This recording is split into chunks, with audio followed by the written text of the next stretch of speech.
करतो व फळ देणारी अशी कथा भक्तिभावाने श्रवण करतो त्याला सत्यनारायणच्या कृपेने धन धान्यादी सर्वोत्तमचा लाभ होतो। जो दरिद्री असेल त्याला द्रव्य मिळते, जो बंधनात पडला असेल तो बंधनातून मुक्त होतो, जो भयभीत झाला असेल तो सत्यनारायणच्या पूजनाने भीतीपासून मुक्त होतो।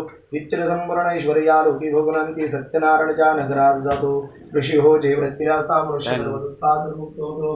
हे सत्यनारायण व्रतकुंभाला जगते विशेषत्व करून कलियुगात सत्यनारायण पूजा देणारी आहे।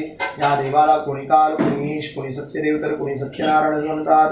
नाना रूपे धारण करून भक्तांच्या इच्छा पूर्ण करणारा भगवान कलियुगात सत्यनारायण व्रत रूप होईल।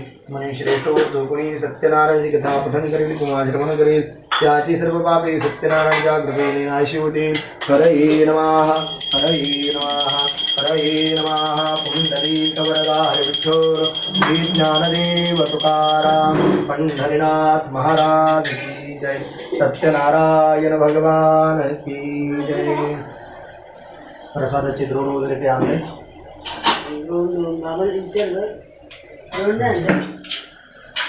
छोट्या वाट्या आहेत का दोन? वाटत